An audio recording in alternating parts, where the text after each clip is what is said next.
The red panda, strength that never fights. When a person looks at a red panda only on the surface, they may see something small, gentle, even shy, something that appears fragile and unobtrusive. But if the gaze does not stop at shape, color, or cuteness and stays a little longer, something entirely different begins to reveal itself. Not weakness, but a very quiet, precise, and deeply rooted strength. The red panda does not carry a force that pushes outward. There is no aggression in it, no explosion, no need to dominate space. Its strength is stored in balance, in micro movements, in the body's absolute trust in its own architecture.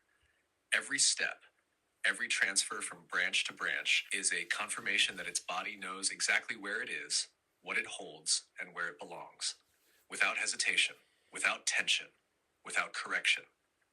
What appears effortless is not accidental. It is the result of a being that never moved against gravity, but learned from the beginning to cooperate with it. That is why it can hang, balance, and groom itself in positions where other animals would lose stability. Not because it has more strength, but because there is no inner conflict in its body. With longer observation, a strange phenomenon appears. The red panda carries echoes of many animals within it, not as a mixture, but as memory. There is fox-like gentleness and independence, a quiet intelligence that does not seek attention. There is leopard-like balance, especially in the use of the tail, which is not merely a tool of movement, but an extension of bodily awareness in space. There is feline walking, calm, precise, without unnecessary noise. And in certain movements, something squirrel or primate-like, the ability to navigate a three-dimensional world of branches as a natural home.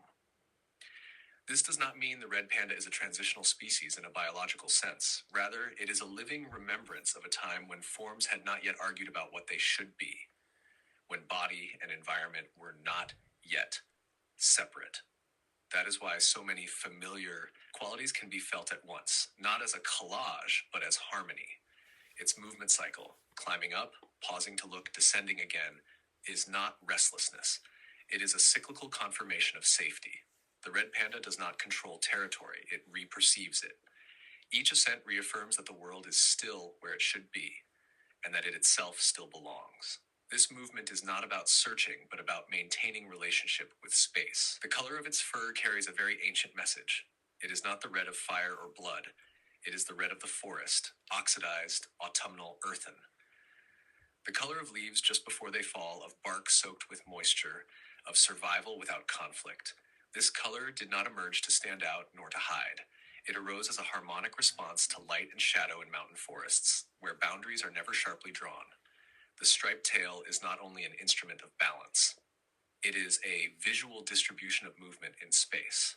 When the red panda moves, the forest reads it more slowly, not to overlook it, but to avoid perceiving it as disruption. Its presence does not disturb the field, it blends into it.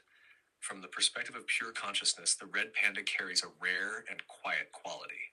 It shows that strength never has to become dominance, that gentleness and stability are not opposites. That living in one's own world does not mean isolation, but deep belonging. For a human who looks without expectation, the red panda becomes a mirror. Not a teacher, not a symbol, but a mirror of a state where one does not push toward results, does not control the process, and does not try to become something else. One simply moves in alignment with what is. That is why the red panda cannot be seen quickly. It reveals itself only to those who stay, who look longer than the first impression lasts, who are willing not to form an opinion but to allow the image to assemble itself. In that moment, it ceases to appear as an animal in a zoo and begins to feel like a living reminder that balance is not something to be found, but something to be remembered.